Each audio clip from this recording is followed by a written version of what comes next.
Hello दोस्तों, मेरा नाम है Vipin. Welcome back to my channel. So guys, आज यस बैंक बहुत ही बुरी तरह पिटा है। लगभग 20% की उसने नेगेटिव जो है क्लोजिंग दी है। 20% लुढ़का है आज। इसमें बहुत बड़ा ऑपरेटर गेम खेला गया है। उस गेम के बारे में मैं आपसे डिटेल में डिस्कस करने वाला हूँ इस वीडियो में। ये शेयर इतना लुढ़का क्यों है, नीचे जाके फिर ऊपर क्यों आया, क्लोजिंग इतनी कम क्यों की, और कल की स्ट्रैटेजी क्या होने वाली है, और 27 मंडे को जो हमारा FPO है उस दिन इस पर क्या हो सकता है पॉसिबिलिटीज़, वो सारी चीज़ें हम इसमें डिस्कस करेंगे।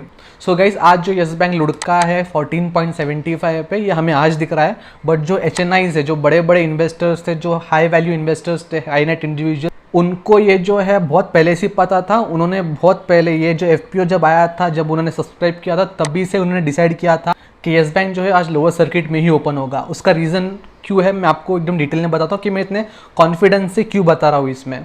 देखिए, सबसे पहली बात, जो रिटेलर्स हैं उनके पास इतना ज़्यादा पैसा या उतना ज़्यादा जो है पोजीशंस नहीं होता किसी स्टॉक को मैनिपुलेट करने का। वो बस कुछ हज़ार क्वांटिटीज़ में शेयर खरीद सकते हैं मैक्स टू मैक्स, और नॉर्मल ट्रेडिंग या स्विंग ट्रेडिंग या इन्वेस्टमेंट करके जो है पैसे कमाने की कोशिश करते हैं, जो नॉर्मली हम सभी करते हैं। बट जो HNIs है, जो हाई नेट इंडिविजुअल्स है, वो किसी भी स्टॉक को ऊपर या नीचे लेके जाने का दम रखते हैं। उतनी उनके पास पोजीशन होती है, लिक्विडिटी होती है, उतना उनका कैपिटल होता है। तो इसमें पूरा जो गेम है ऑपरेटर्स ने ही किया है। उसका रीज़न मैं आपको बताता हूँ। अगर आप देखोगे तो ये 14.75 पे ओपन हुआ लोअर सर्किट पे। आपको अगर पता नहीं है लोअर सर्किट क्या होता है, तो मैंने एक वीडियो बनाया है मनी कंट्रोल के नाम से, मेरे प्लेलिस्ट में है, आप चेक कीजिए। उसमें मैं लोअर सर्किट, अपर सर्किट, ये सारे नॉर्मल टर्म्स है मनी कंट्रोल में यूज़ करते हैं, स्टॉक मार्केट में यूज़ करते हैं, वहाँ पर मैंने दिया हुआ है। सो जब लोअर सर्किट में ओपन हुआ 14.75 में, तो इसमें ट्रेडिंग स्टॉप हो गई।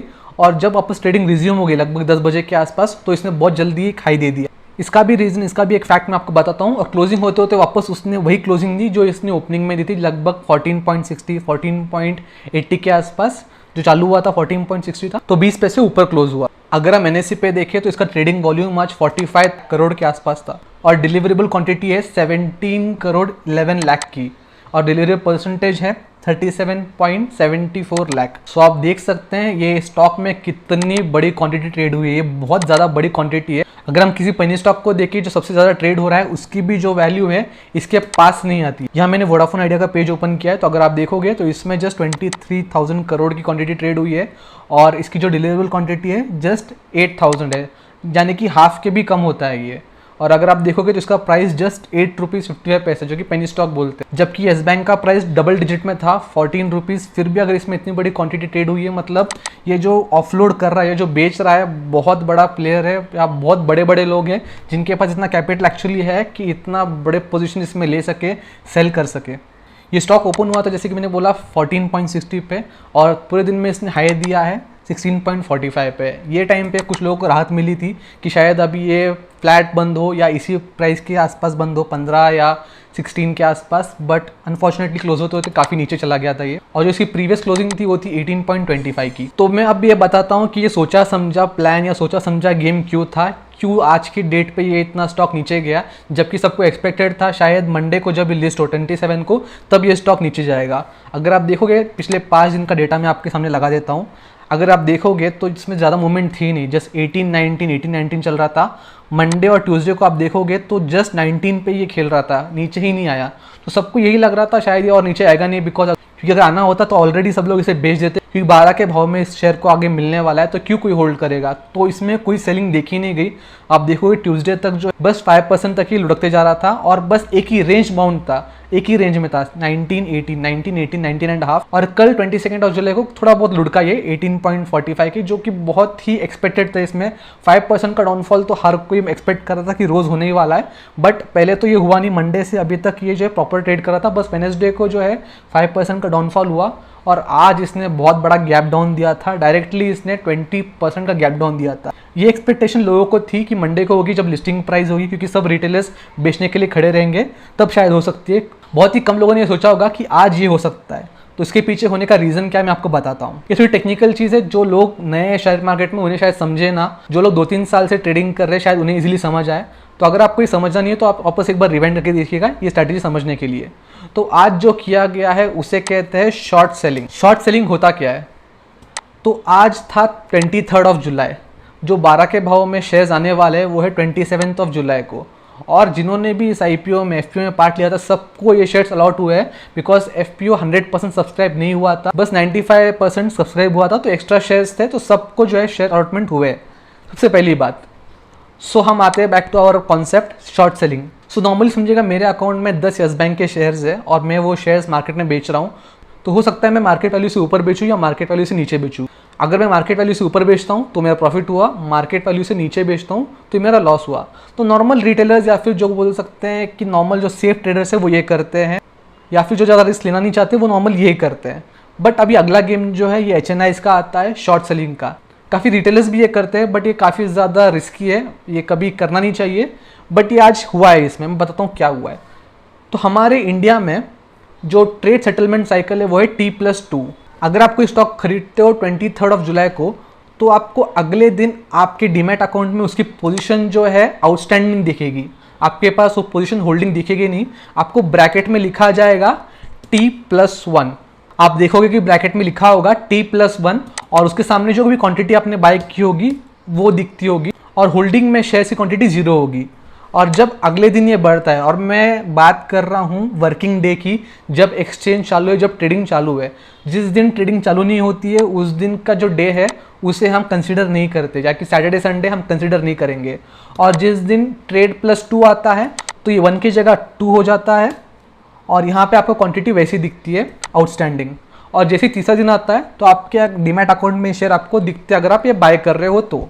सो ये हुआ नॉर्मल ट्रेड। जब शॉर्ट सेलिंग की बात आती है तो समझिएगा 23 जुलाई है, मैं कह रहा हूँ मेरे पास यस बैंक के 10 शेयर नहीं है, फिर भी मैं आज बेचना चाहता हूँ, तो उसके लिए प्रोविजन होता है। खास करके जो HNIs है काफ़ी ज़्यादा बड़े बल्क में डील करते हैं, जो इलाकों में डील करते हैं वो ये ज़रूर करते हैं, क्योंकि उनको जो है टाइम वैल्यू ऑफ मनी पता होता है, वो हर चीज़ में पैसा कमाना जानते हैं।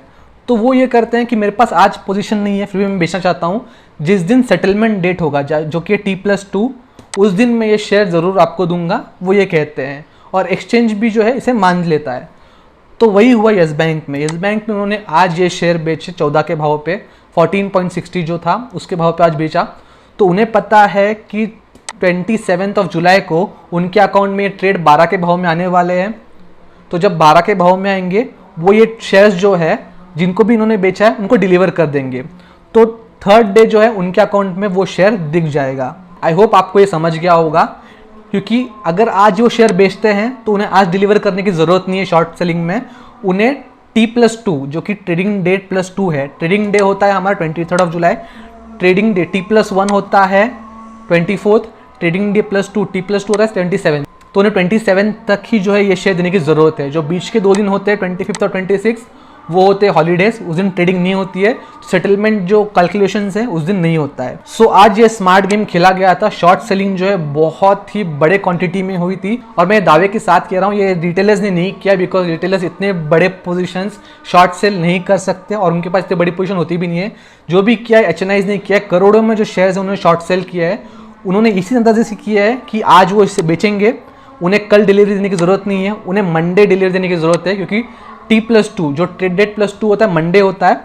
तो उस दिन वो लोग FPO से सस्ते भाव में उनके पास शेयर आ जाएंगे 12 के भाव में, तो 2 रुपये का उनको प्रॉफिट ही रहने वाला है, क्योंकि मंडे को तो रिटेलर्स बेचने वाले, तो मंडे को तो लोअर सर्किट लगने ही वाला है। तो उससे पहले ही उन्होंने ये जो है स्मार्ट वर्क कर लिया है। तो आई होप आप समझ गए होगे T+1 T+2 का कॉन्सेप्ट। सो ये तो ही आज की बात। कल 24 जुलाई है, कल भी ये चीज़ दोहराई जा सकती है, कल भी ये लोग शेयर बेचेंगे, शॉर्ट सेल करेंगे, उनकी पोजीशन नहीं होगी, फिर भी वो हाई रेट्स पे ये शेयर बेचेंगे 13 या 14 रुपये के भाव में जो भी चलेगा कल।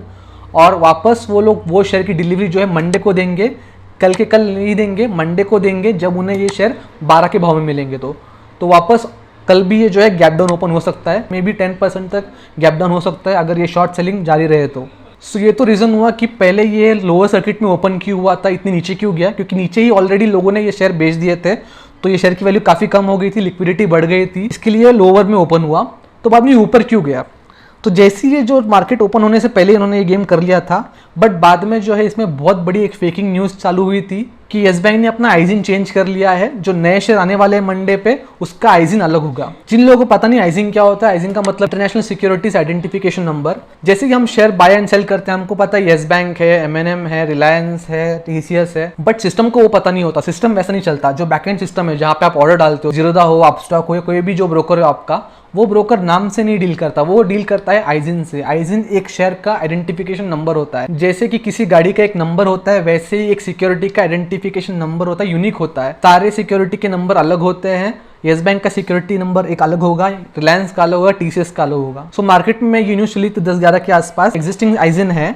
उसके अलावा एक और आइजिन आने वाला है, और जो एफपीओ में शेयर्स डील होने वाले हैं उनका आइजिन वो नया वाला आइजिन होने वाला है। ये सेम चीज हुई थी जब 75% का कैप लगाया गया था मार्च में। आप देख रहे हैं, there was a notification from ministry of finance in the matter of Yes Bank limited on Friday evening, March 13, 2020. As per this, 75% of all share you hold will be locked for 3 years and that can't be sold. जब मार्च में notification आया था कि 75% share को जो lock किया गया है, तो उनका आइजिन चेंज हुआ था, क्योंकि आइजिन चेंज किए बिना किसी भी सिक्योरिटी को हम लॉक नहीं कर सकते।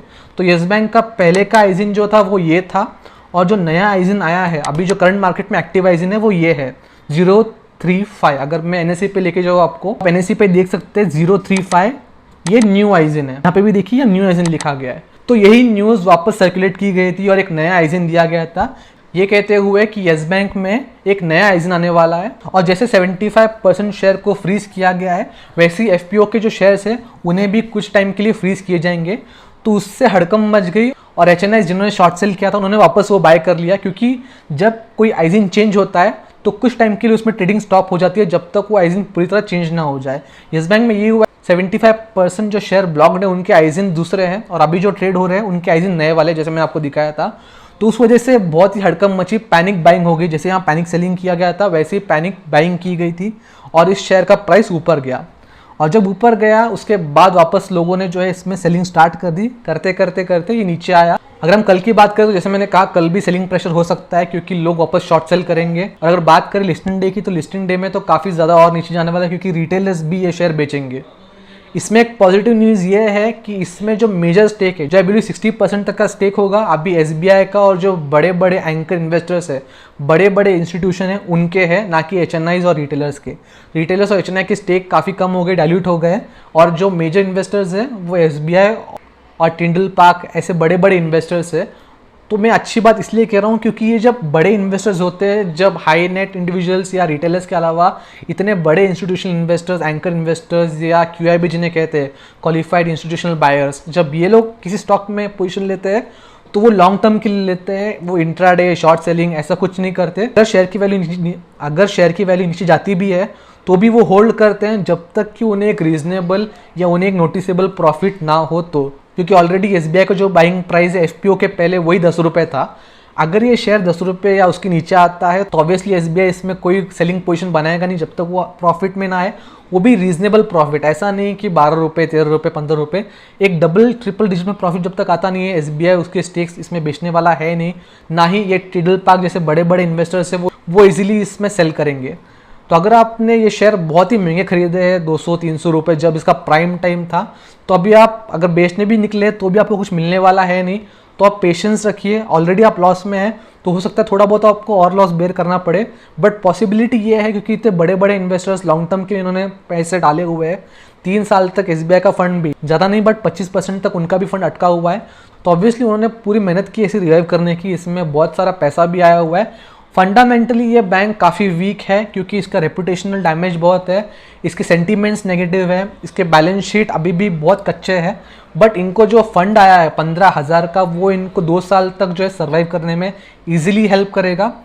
तो पता नहीं, फ्यूचर अनसर्टन है। अगर आपने 12 रुपये के भाव में एफपीओ में शेयर लिए है, मैंने पहले ही कहा था कि अगर आप ले रहे हो तो एक लॉट से ऊपर लो ही मत। ये सट्टा होगा, ये लॉटरी होगी, बस एक बार अगर लग गया तो ठीक है, नहीं तो भी आपका ज़्यादा लॉस होगा नहीं। 12 रुपये से 10 रुपये या 11 रुपये में आएगा। तो आपके ऊपर है, आप डिसीजन दीजिए बेचना है या नहीं। बट मैं बात कर रहा हूँ जिन्होंने एक्चुअली इसमें बहुत बड़े बड़े इन्वेस्टमेंट किए हैं, जो हायर प्राइस में जिन्होंने इसमें पैसे डाले, तो अगर उनको एवरेज आउट का टाइम मिलता है तो बहुत छोटे क्वांटिटी में इसमें एवरेज आउट को एक बार सोच सकते हैं। बहुत कम फंड डालिएगा, 1% से भी कम डाल के अगर एवरेज आउट हो सकता है तो देखिएगा, या फिर थोड़ा होल्ड करके देखिए। मुझे लग रहा है ऑलरेडी इसने काफ़ी ज़्यादा जो है करेक्शन दिया है। और येस बैंक का तो रेपुटेशन भी आप देख रहे हो, तो 5 रुपये से उसने 80 रुपये का सफ़र हार्डली 2 हफ्ते में तय कर लिया था। तो शेयर मार्केट में वही एक कहावत है कि हिस्ट्री रिपीट्स इटसेल्फ, तो हो सकता है इस बार भी रिपीट हो। सो अगर आप बहुत ज़्यादा डीप लॉस में हो, अगर आपने जैसे कि कहा 300-400 में खरीदा है, तो इस भाव में बेच के आपको कुछ मिलने वाला तो है नहीं, फिर भी आपका डिसीजन है। सो आप थोड़ा स्मार्टली खींचिएगा। अगर आपको कोई और चारा नहीं है कि फंड आपको रिलीज करनी है उसमें से, तो आपकी पोजीशन आप निकाल सकते हो। बट एक बार अगर ऐसा कासा रेशो बढ़ गया, कासा रेशो होता है जहाँ डिपॉजिटर्स के पैसे जो है बैंक में इन्वेस्ट होते हैं, अगर डिपॉजिटर्स ने इसमें भरोसा करना चालू किया और पैसे में डिपॉजिट करना चालू किए वापस, तो इस बैंक का रिवाइवल जो है बहुत स्मूथ होगा। ऑलरेडी ये एसबीआई और आरबीआई के हाथ में उन्होंने काफ़ी ज़्यादा सपोर्ट किया, काफ़ी ज़्यादा फंड्स इसमें इन्वेस्ट किया है। तो हो सकता है इसकी वैल्यूएशन जो है थोड़ी करेक्ट हो जाए। बिकॉज अगर मैं बोलूँ फंडामेंटली ये बैंक वीक तो है, बट इतनी वीक नहीं है कि इसका जो वैल्यू है 14 रुपीज़, 12 रुपीज़ या 10 रुपीज़ पे आ जाए। क्योंकि ये एफपीओ में बहुत सस्ते में आ गया था, इसीलिए इसकी वैल्यू इतनी डाउनग्रेड की गई है। तो मे बी इसका अपॉर्चुनिटी लोग उठा लें। बट अगर लॉन्ग टर्म में कहे तो इसकी वैल्यूएशन मुझे लग रहा है अभी अंडर वैल्यूड है। क्या अगर बुक वैल्यू देखोगे तो बुक वैल्यू 70 रुपये के आसपास है, तो बुक वैल्यू से भी कम में ट्रेड कर रहा है। अगर इससे कॉम्पिटेटिव जो दूसरी कंपनीज देखेंगे जो कि सच में डूबे हुए, जैसे कि DHFL जिससे इसका डायरेक्ट लिंक था, वो भी आज 15 रुपये के वैल्यू पे ट्रेड कर रहा है, जबकि उसको कोई सपोर्टर नहीं है, कोई लकड़ी से भी उसमें छूना नहीं चाहता, कोई इसमें इन्वेस्ट नहीं करना चाहता, फिर भी वो जो है 15 रुपये के भाव में आज ट्रेड कर रहा है। इसके अलावा जो वोडाफोन आइडिया है जो डूबा हुआ है पूरा कर्जे में, AGR ड्यूज में, जो पूरा का पूरा जो है डेप्ट कंपनी है, वो भी आज 8 रुपये 9 रुपये के भाव में ट्रेड कर रहा है। तो आई बिलीव अगर हम इस येस बैंक को 14 रुपये का वैल्यूएशन दें तो काफ़ी अनफेयर होगा। मैं इस पर बुलिश नहीं हूँ, ना मैं इस बेरिश हूँ, मैं जस्ट आपको फैक्ट्स बता रहा हूँ। ये नीचे गया है क्योंकि एफपीओ काफ़ी ज़्यादा डिस्काउंटेड प्राइस में आया था और उस वजह से काफ़ी ज़्यादा जो इसमें मैनिपुलेशन हो रहा है, लिक्विडिटी ज़्यादा दिखाई दे रही है। एसबीआई ने जब 75% इस पर स्टेक फ्रीज किया था, उसका रीज़न वही था कि लिक्विडिटी कम हो जाए शेयर में, तो शेयर की वैल्यू ना गिरे। और क्योंकि अभी लिक्विडिटी बढ़ गई है तो ऑब्वियसली इस शेयर में थोड़ा मैनिपुलेशन होना ही था। अगर आप अभी प्रॉफिट में हो, अगर आपने इसको पेनी में खरीदा था जब ये बहुत नीचे गया था, तो आप इसमें पोजीशन रखिए मत, बेच दीजिए, रिस्क ही मत लीजिए। बट अगर आप इसमें लॉस में हो, बहुत डीप लॉस जैसे मैंने कहा, तो आप बेच के भी आपको कुछ नहीं मिल पाएगा। तो आप थोड़ा सा जो है पेशेंस रखिए, देर सवेर थोड़ा बहुत बढ़ ही जाएगा। बिकॉज इसकी वैल्यूएशन जो है करेक्ट वैल्यूएशन नहीं है, ये अंडर परफॉर्म स्टॉक है, इसको परफॉर्म होने में टाइम लगेगा। तो आपकी जो लॉसेस है, मैं ये नहीं कहूँगा कि लॉसेस प्रॉफिट बन जाएंगे, बट जो लॉसेस है कम से कम वो कम तो हो जाएंगे, वो मैं कह सकता हूँ। क्योंकि शेयर मार्केट का यही रूल है कि जो जितना जल्दी नीचे जाता है वो उतना जल्दी ऊपर भी आता है। तो हो सकता है इसका भी अच्छा टाइम है। बस मेरा पर्सपेक्टिव था, मेरे ऑब्जर्वेशंस थे, बट आप आपका डिसीजन सोच के लीजिएगा और आपके हिसाब से जो है इसमें पोजीशन बनाइएगा, एग्जिट कीजिएगा। आई होप ये वीडियो आपके लिए एक अच्छी लर्निंग थी। अगर आपको ये वीडियो पसंद आई होगी तो आप इस वीडियो को प्लीज़ लाइक कीजिएगा, इस चैनल को सब्सक्राइब कीजिएगा। मैं आपसे फिर मिलूंगा, तब तक के लिए गुड बाय।